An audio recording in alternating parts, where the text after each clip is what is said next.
Hello friends, welcome back to SB Tech Academy. ඉතින් boys අද ගෙනල්ලා තින්නේ ඔයාගේ dialog sim එකේ internet speed එක වැඩි කරගන්නේ කොහොමද කියලා. ඉතින් ඔයා social media use කරද්දී internet speed එක මඩි වෙන ඔයාට ලොකු කරදරයක් නේද? ඉතින් මම අද වීඩියෝ එකෙන් කියලා දෙන්නම් කොහොමද internet speed එක වැඩි කරගන්නේ කියලා. එහෙනම් ඉතින් අපි වැඩි කතා නැතුව යන් වීඩියෝ එකට.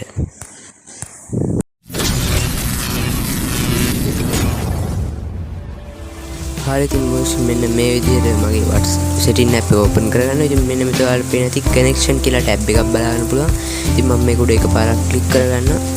ඉතින් මේක උඩ කරගත්ත පස්සේ මෙතන mobile network කියලා tab එකක් බලන්න පුළුවන්. මේක උඩ එකපාරක් press කරගන්නවා. ඉතින් මෙතනින් බලා ගන්න පුළුවන් ඔයාලට sim මේකේ වෙනස් ටික. ඉතින් එතනින් ඔයාලට බලා ගන්න පුළුවන් access point name තියෙනවා. ඉතින් මම මේක උඩ එකපාරක් click කරගන්නවා. හරි ඉතින් මේ තියෙන මගේ Mobitel sim එකේ මේවා ටික access point ටික. ඉතින් මම මෙතනින් හදන්නේ අද dialog එකට හින්දා මම මෙතනින් sim 2 එක දාගන්නවා. හරි ඉතින් මෙන්න මේ විදිහට dialog internet sim 2 එකෙන් මෙතනින් add එකක් access point add එක දෙනවා.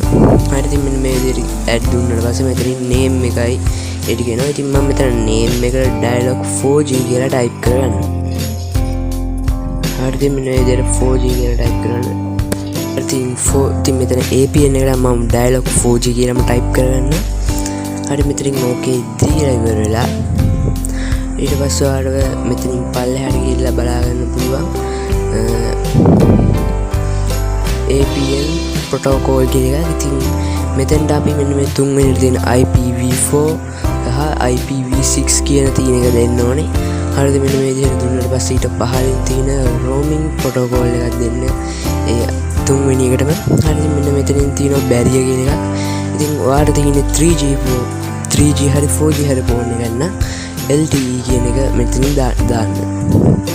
හරිද මෙන්න මේ විදිහට LTE එකට දාලා දැන් තියෙන අපිට access point එක save කරගන්න.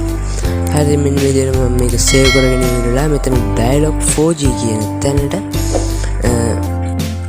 ටික දාගන්නවා. හරිද මෙන්න මේ විදිහට තමයි අපි අද access point name එක හදාගත්තේ. හරි ඉතින් boys මෙන්න මේ විදිහට තමයි අපි අද access point එක නිර්මාණය කරගත්තේ.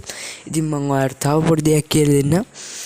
ඔයාගේ ෆෝන් එකේ ඔයා social media හරි software එකක් download කරගන්න හරි යනකොට ඔයාගේ access point එක නිර්මාණය කරලා සමහර වෙලාවට speed එක මදි නම් ඔයා flight mode දාලා ඒක වැඩි කරගන්න පුළුවන්. ඉතින් ඔයා ඒක දන්නවත් ඇති මම පොඩි මතක් කිරීමක් කරේ. ඉතින් මේ විදිහට තමයි අද මගේ වීඩියෝ එක ඉවරුනේ. ඉතින් තවත් අලුත් වීඩියෝ එකකින් සෙට් වෙනකම් ඔයාලා හැමෝටම සුබ දවසක්.